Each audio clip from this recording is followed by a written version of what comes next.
A vast majority of game developers, 72% to be exact, feel that Steam has a monopoly on the PC games market. Welcome to Inside Games Daily, the only gaming news show brave enough to say that is true, and people like it that way. Yeah, not a whole lot of problems on our end. For now, that's how monopolies always go. They seem fine until they're really, really not. That is correct. So far, so good. This info comes from yeah, right. Who knows? Well, it could come at any time, really. This info comes from a survey conducted by the PC distribution platform Rocky and reported by Sophie McAvoy at gamesindustry.biz. There's a lot of interesting bits in here. The survey was kind of revealed in a published white paper called The State of PC Game Distribution by Rocky. And it includes input from 306 industry executives across the UK and the United States of America. These are people that know their shit, by the way. I read gamesindustry.biz very often, and they're great. 75% of developers surveyed were C-suite level, and 77% of those surveyed were from studios with more than 50 employees. Yeah, so this is coming from the folks that set strategy at, fairly well-sized studios. We're not talking about, loads of devs that just publish on itch.io or something like that. Yeah, in addition to 72% of respondents saying they consider Steam a monopoly in PC, a majority of developers, 88%, claimed that Steam accounted for over 75% of their studio's revenue. Okay. Here's the interesting other part of that, though. Only 53% of respondents said that they were concerned about the reliance on Steam as a platform.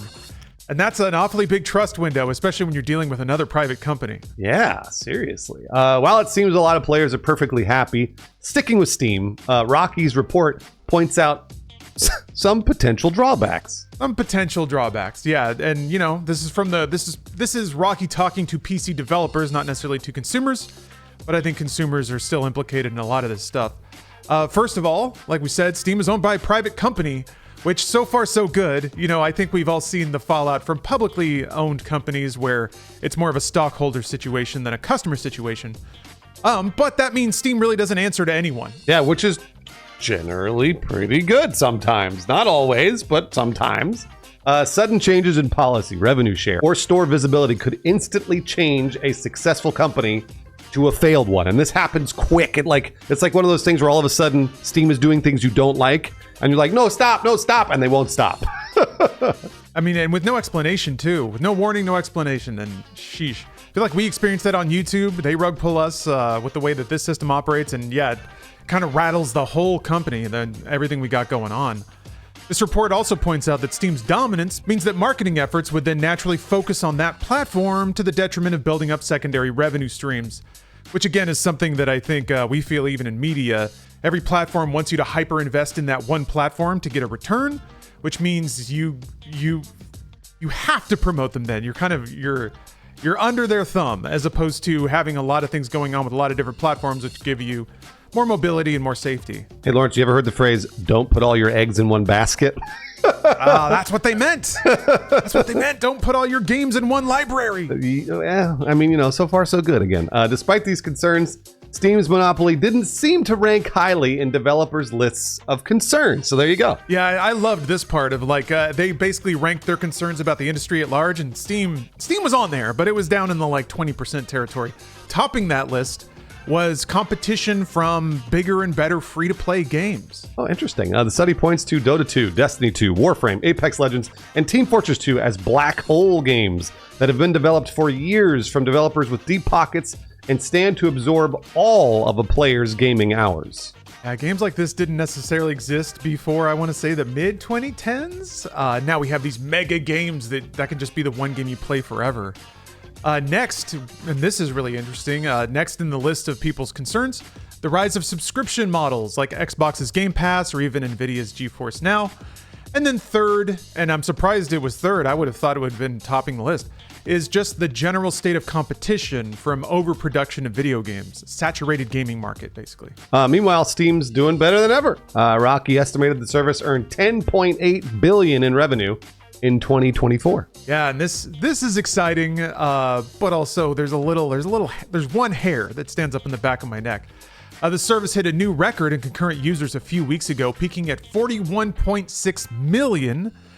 That's a big number, maybe too big to perceive, but the rate is astounding. That's more than double the service's peak from just 5 years ago. So yeah, that has the quarantine ramp up in there, but the fact that it's kept going instead of plateauing, that's a big deal. I think that's also why you're seeing so much activity on the PC platform. Wolfire Studios originally filed an antitrust lawsuit against Valve in 2021, which was dismissed, but later granted class action status and merged with another antitrust suit filed by Dark Cat Studios in late 2024. So it's interesting because people are trying to say, hey, Steam might be a monopoly, and they're getting dismissed. So right now, everybody loves Valve, and we'll continue to love Valve on Steam, I guess, right? Yeah. I think they've earned a lot of trust. I think they're one of the few companies that has successfully applied a pretty rigidly libertarian approach to managing a store like this. And I think by and large, they've managed to satisfy everyone somehow. I feel like they're one of the few network operators. Like everyone's pissed at every social media right now because of perceived unfairness in how content is sorted and presented. But by and large, I mean, apart from just the general difficulty of squeezing money out of video games these days, consumers and developers alike seem largely satisfied with a lot of the decisions Valve has made, even if they've had to be relatively black box about them. Because you don't want to invite too much commentary about how you operate things, of course, especially if you're private. You can just do whatever you want. So, yeah, it's an interesting dynamic, and one that is, I think, I have enormous amounts of respect for Valve's stewardship of Steam, specifically, and this is where monopoly gets bad, is when you start to use your dominance to suppress competition. And as far as I know, I don't know what Gaben gets up to in his knife room or on his yacht. Maybe he's dangling people by their ankles above Hungry Sharks. But as far as I can tell, they just continue to operate their business in a way that attracts users and attracts business partners.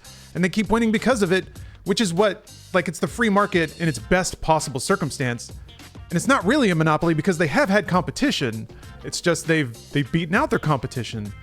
So that's pretty remarkable, that combination of all of those things. But the one hair that's like... There's nothing lasts forever. Gaben, as much as we love him, unless he can transfer his consciousness into a VR headset or something, we're going to lose him at some point, which means your Steam library could just get sold to the highest bidder at auction. Who knows? Who knows what happens? But you, unfortunately, still don't hold the keys to Steam. And yeah, even though the stewardship is good now, all that consolidation is still worrisome. I think, Lawrence, you're exactly right. And I actually think this goes all the way to the top at Valve, which is Gaben. I think Gaben really has been their guiding light the entire time. That's why we see amazing Steam sales, and that's why we get to see all these indie games pop off on Steam. And, I've heard developers complain about the percentage that they have to pay Steam. I have heard that often, but doesn't seem to concern the consumers. And of course, we have the Epic Games Store, which is constantly throwing games at you, and they're, Tim Sweeney's still trying to... He's also, I feel like, even though nobody likes Tim Sweeney, he's really trying to do the right thing and trying to compete with the uncompetable, which is Steam and Valve. So I appreciate that. I really do.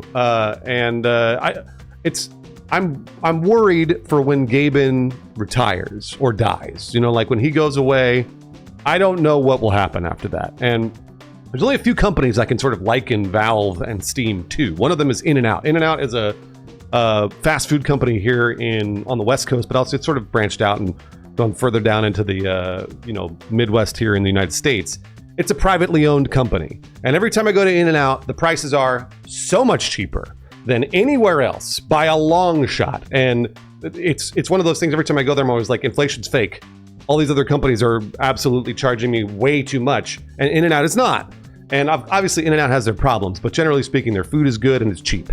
And that's very hard to find. Costco is the same way. Costco, generally speaking, treats their employees pretty well. Obviously, there's a few stories here and there pop up that aren't very good. I'm not saying they're perfect, but Costco, like most people and most people want to support. And they, like I said, they treat their employees well, and they have amazing deals and stuff like that. So, there are a few companies like this, but they don't last forever. And I do hope that Costco, In-N-Out, Valve go forever. I want my Steam. I want to be able to hand my Steam account to my child and say, good luck, have a great time playing all my thousands of Steam games for the next 50 years. I don't think that's going to happen. It doesn't usually happen that way. But I hope it does. Oh, Bruce, you just laid out the groundwork for a very heartwarming Hallmark film where somebody plays through their grandfather's Steam account and, like, by the nature of their save files, gets to know what kind of person they were. Oh, I'll write that up. But yeah, I'm glad you pointed all that out. One thing that baffles me, I get rooting for the home team. I get buying into Steam. I get platform loyalty. But competition is good. Competition helps you even if you don't invest in the competition. I feel like you generally, everyone ought to cheer on competition because it makes things better. Steam was really annoying in the mid 2010s, but yeah, Epic hit the field, started giving games away for free. More importantly, offered a better revenue share for developers, started subsidizing a lot of games and stuff like that. Steam had to react. They actually changed their monetization structure. They invested in their UI, which was just really bad and clunky. It's still not the greatest, but got a lot better. PC Game Pass is still one of the best deals in gaming, despite what you might feel about Xbox right now. And Good Old Games, I'm going to plug them as much as I possibly can. They're the one digital marketplace. Well, itch still just gives you an executable, but yeah, Good Old Games, you can get premium games with true platform independence. You zip that file up and send it to yourself, maybe friend, whatever. That executable is still going to run. So I think there is meaningful competition, which means there's not really a monopoly. It just means that, yeah, Valve is, for now, doing the best job out there. And I think because of that, too, I just personally respect the hell out of that company. I mean, I was bitter for a while because they just wouldn't make another Half-Life, those bastards. But at this point, Steam and Valve's efforts to curate Steam to be the marketplace that it is and the moneymaker that it is has pretty much been the one thing driving the PC's vibrance. So I'm very grateful for that. Without Valve, we'd be down a few legendary games, but I think as a platform, the PC itself would be nowhere near where it is right now. We wouldn't have these cool little handheld PCs to dick around with. We wouldn't have all of these amazing ports.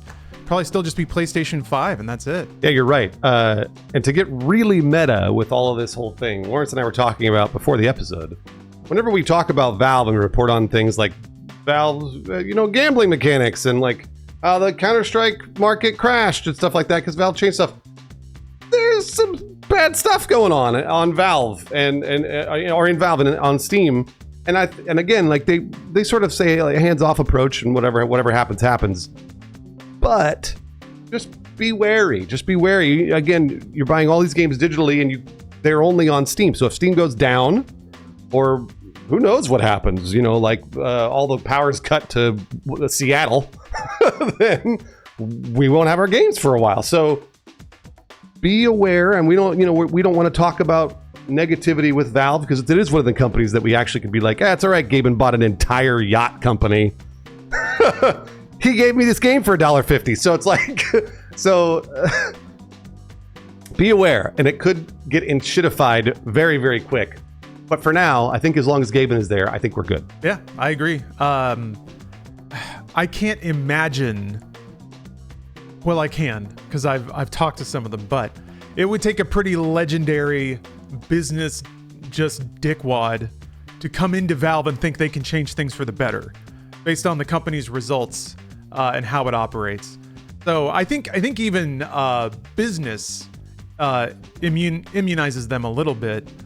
But yeah, you never know. Money talks. And, a year ago, I wouldn't have imagined EA selling out to investment fund from Saudi Arabia. So there's a lot of money out there in the world, and a lot of it's very dumb. And yes, unfortunately, if you're consolidated under one digital marketplace, yeah, tens of billions of dollars could change everything about the way you play games. You know what? In Gaben we trust. I believe since he just bought that yacht company with Valve money, I think he's doing okay. And putting down roots. I hope he's not looking for more money. He doesn't seem like the type of guy that's looking for more money. But you never know. I mean, he could turn to 65 and be like, oh shit, I don't have $100 billion. I only have $5 billion. So, who knows? Hey, speaking of making billions and billions of dollars, thank you for watching this episode. We felt a little change tingle in the cup when you decided to click on this video, so thank you for that. We love talking about video games, and it's fun to be able to do that in any kind of professional way. Speaking of, we also have a Patreon, which has free memes. The internet loves free memes, so we offer them there. I have a deep meme sack. I've been collecting random memes since I started trawling the internet in the early 2000s. So there's some spicy stuff in there from the George W. Bush years. Some random 9/11 memes that are incredibly distasteful. But anyway, one of those might pop up. You never know. Too hot for YouTube. But in addition to all that, we have some special patrons that support the show directly. I ran an informal survey of Inside Games reporters here, and 100% of respondents said these patrons are the coolest ever. Just 100% awesome. E. Compton 3, Jonathan Lanofsky, Brown Sugar, Hero of Nern, and Rook. Thank you very, very much for the support. We'll see you all next time on Inside Games.